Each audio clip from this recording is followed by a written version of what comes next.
Hello everyone, bringing you a video today which has been teased on social media for a little while.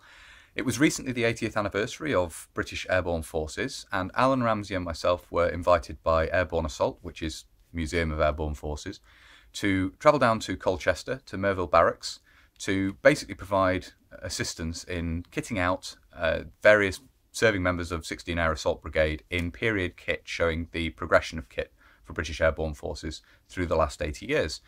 It was quite successful, we thought anyway. It was basically to provide a bit of a backdrop to a remembrance service which took place underneath the Dakota, which is on display there. And from that point of view, everything went very well. Some of the footage which will be shown here has already appeared on the Parachute Regiment's own social media, and I've shared some of the videos which were uploaded over there. But I've been very kindly been provided with the footage itself, and I've put that all together showing the progression. John and myself talked through the kit that the various squaddies were wearing, and that's what I've put together here for you to have a look at. A small caveat with it, it's working within the restrictions of what was available with the museum's wearing and handling collection. So there are some compromises made, one example being the parachute harness worn by the early parachutist, which has clips for a reserve parachute, which is incorrect. That's actually a post-war modification to the design.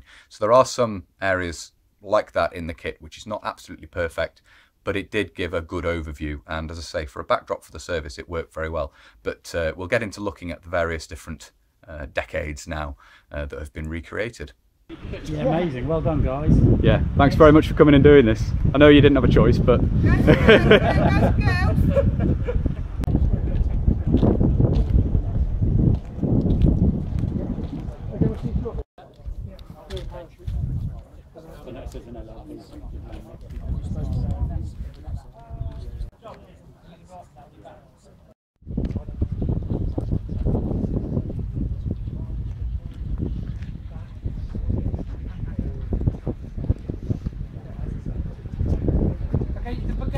coming over in approximately about 15 minutes. Then we'll go through the rehearsal, notice the quiet, just react to my words of command, and then we'll go from there.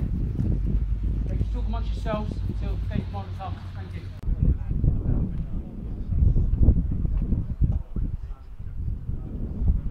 Here we have a chap representing early parachute regiment in training. We have at the top here training helmet, known as the bungee. This was worn basically as rudimentary head protection. It's no use whatsoever in combat, but for jumping out of an aircraft it provides a good crash protection. Stops you knocking your head and being injured in that way. Standard battle dress uniform is worn, and over the top of that we have a step-in smock. And this is basically copied off Fallschirmjäger, the German airborne uniform, which a lot of the early British airborne equipment was. It was copied almost directly from German equipment, and that's an example of one of those. We have the parachute harness here for the X-type parachute. The weapon carried here is the Bren light machine gun in 303, and we can see, topping off the battle dress uniform, we have anklets and the standard issue ankle boots of the time, which are hobnailed ammo boots, and as I say, they are standard issue. Most of the uniform underneath the oversmock is standard issue at this time. So we're moving on to 1944 here.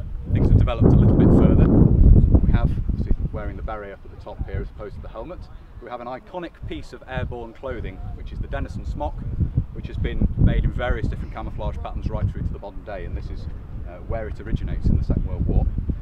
We have here the web equipment, which is 1937 pattern, again basically standard issue, but over the top we have a specific piece of airborne equipment, which is the bandolier for the Sten machine carbine officially, but a submachine gun, which is being carried here. This is the Mark V version, which again was originally introduced for airborne use.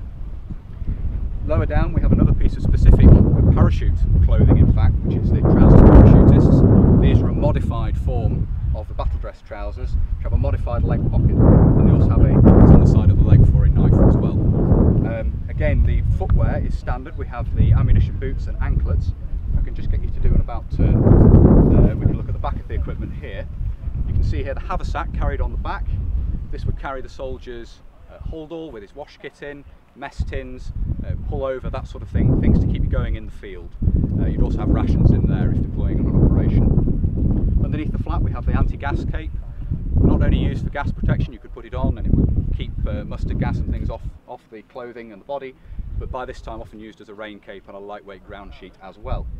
Further down we have the entrenching tool. This is a handle for it here, and the head is carried in this webbing component here, and this is a rudimentary tool which will allow you to scrape out a bit of a slit trench. You can also see coming around here a toggle rope, very useful piece of kit. These can be connected together using the toggle, and they're very useful for various different applications from that point of view. On the right hip here we have the water bottle in its cover, in its carrier here, basically standard issue. And on the left hand side here, on the left hip, we have the light anti-gas respirator in its haversack. So that's essentially, in civilian terms, the gas mask. You can also see another feature of the Parachutist Trousers here. You have dressing pockets on the rear which allow you to carry extra dressings, which is not normally a feature of these trousers. But that's a look through an airborne soldier, a parachute regiment soldier from 1944. What's little known about the Second World War is an Indian airborne division was also raised to fight on behalf of the sort of British Commonwealth. And here we've got a typical Gurkha soldier from 1944, as would have been in action at the Battle of Sangsak, which happened March 1944. Very typical equipment of the age: jungle green trousers, standard boots, Dennison Smock but with Indian airborne markings, and also the parachute wings were worn on the chest as opposed to the arm. The order from the UK was wear them on the arm, but it didn't reach India and they kept wearing them on their chest, much to the annoyance of the RAF. He's equipped with a Thompson submachine gun, 45 caliber weapon, very expensive, so not widely issued, but did make its way out to India, and then of course topped off with the standard headdress at the time. But these guys gave sterling service out in the Far East, and if the war had carried on into Japan, they'd have formed the tip of the spear on the main invasion.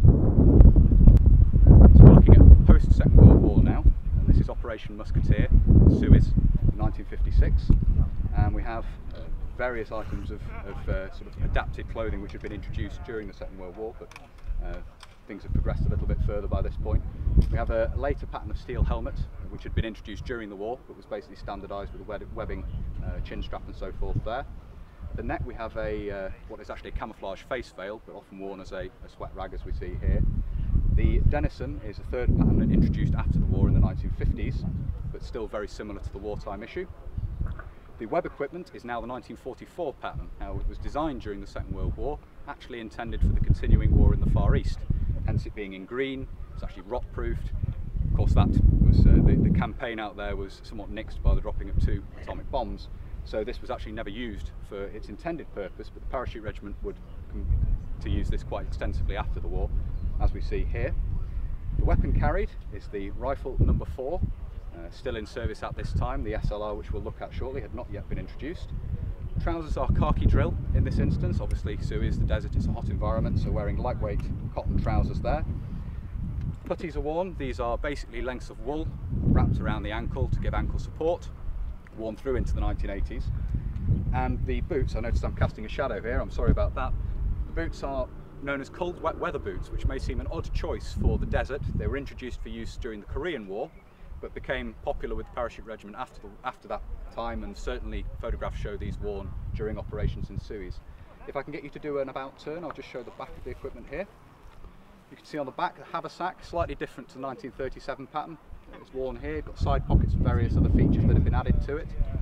A poncho rolled up underneath, strapped up at the bottom here, and we have the water bottle just to the right here. I'll just get you to do a quarter turn just so I can show the water bottle off. That's fantastic. You can see the water bottle in here, which has a cup and bottle together in that pouch, so a bit of an advance there.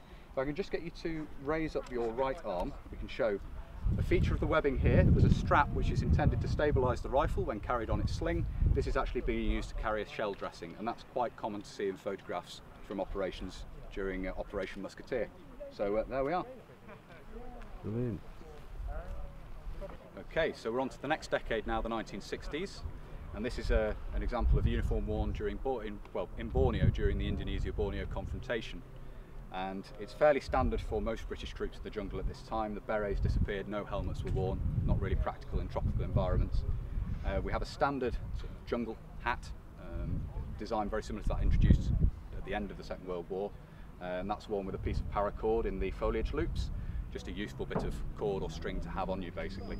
Also used for identification in some instances. An Airtex, a cellular shirt is worn. It's very similar to the material football shirts are made of, very breathable, very lightweight. That's worn with jungle green trousers, which again are very similar to the ones in khaki we saw for Suez. These are green, same material but in green. web equipment is also, again, 1944 pattern, being used more in its intended role here in the jungle, drop-proofed and so forth for that purpose. And we have the weapon carried here, which is the advance on the Sten we looked at previously, the Sterling submachine gun, the SMG. Boots down the bottom there are the standard British Army jungle boots of the time, very lightweight, very flimsy, not very popular. Unfortunately they do pool water, so they cause your feet to rot. Not a very good design, but they are what was issued at the time. Get you to turn around, do an about turn. I'll just show the back here. There's not a huge amount. The haversack's not being carried.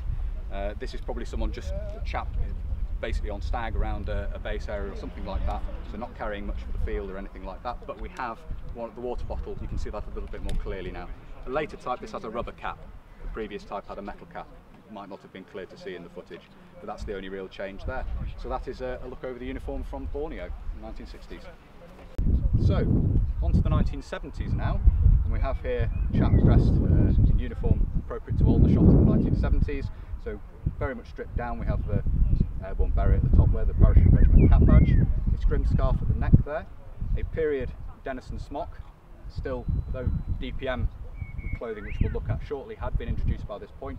The Parachute Regiment was very keen to keep hold of their older Dennisons in the earlier types of camouflage. It was very much a regimental thing and part of their identity, so these were held onto for a very long time. At the waist we have the belt from the 1944 pattern web equipment, again very much associated with the Parachute Regiment, so very common to see.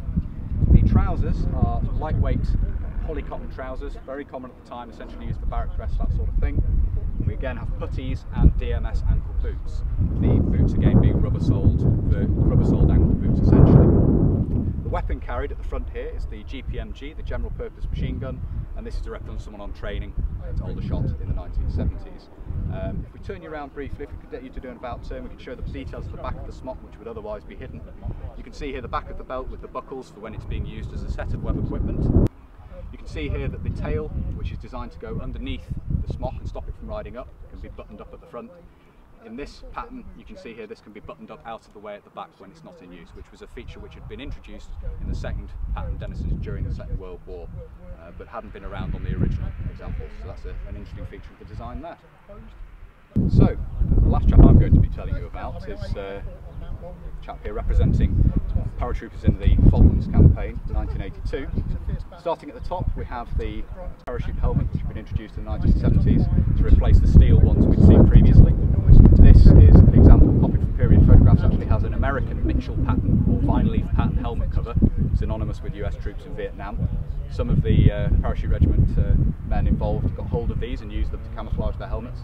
That's been taped on there. You can see we've got a camouflage net over the top of that with scrim attached, basically Hessian in different colours. The idea of this to break up the outline of the helmet, it's quite effective from that point of view. At the neck we have a scrim scarf again. We now have the Parachutist Smock in DPM, so this is a similar pattern to those we've looked at before, but now in the standard DPM print that the British Army were using by this time.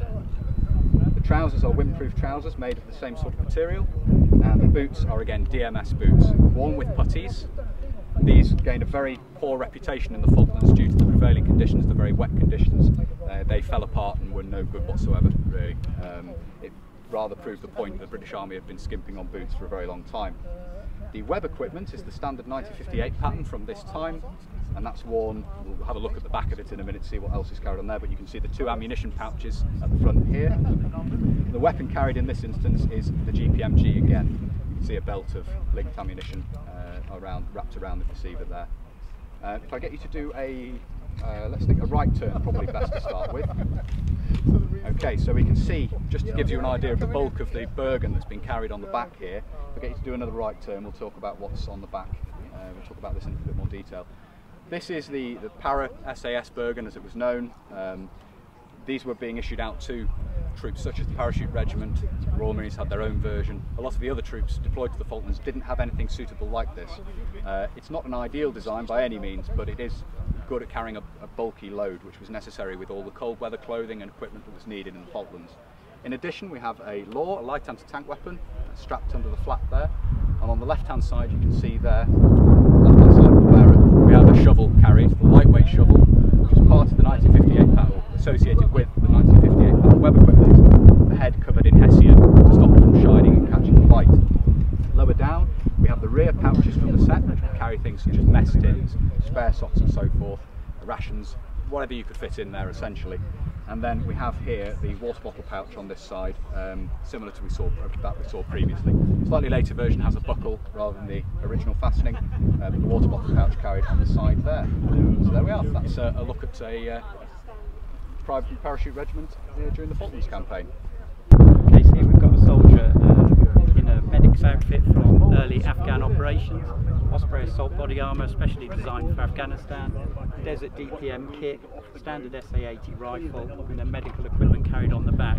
Obviously in the hot temperatures of Afghanistan, carrying up to 75 to 100 pounds of equipment could be utterly exhausting, but the uniform was designed to be as comfortable as possible and as functional as possible. So there we are, that's a run through of the kit and equipment we were able to sort these guys out with. As I say, as a backdrop to the service which took place, it worked very well indeed, and I was pleased to be able to assist in sorting that out. And it was lovely to be there for the actual event itself. The filming was a little bit impromptu, but requested by the media side of things from the Parachute Regiment, so I was very happy to get involved with that, and I thank you very much to them for making the footage available for me to upload here as well. That's very much appreciated. If you like this sort of content and you'd like to see more regarding British military history, militaria and so forth, please do consider subscribing if you haven't already. And whether you're newly subscribing or you've already subscribed, please do make sure you hit the little bell, the little notification button down below. That will of course alert you when I upload future videos. If you really like my uploads and you'd like to support the channel, you can. There's both a Patreon and a PayPal link down below, and a massive thank you to everybody who supports the channel using those methods. It's greatly appreciated, as I always say. There's also social media for the channel. There's Facebook, Instagram and Twitter, again all linked down below. And if you want to make contact with me but you don't really use social media, there's also an email address down there as well. But that's everything I wanted to cover in this video, so until next time, bye for now.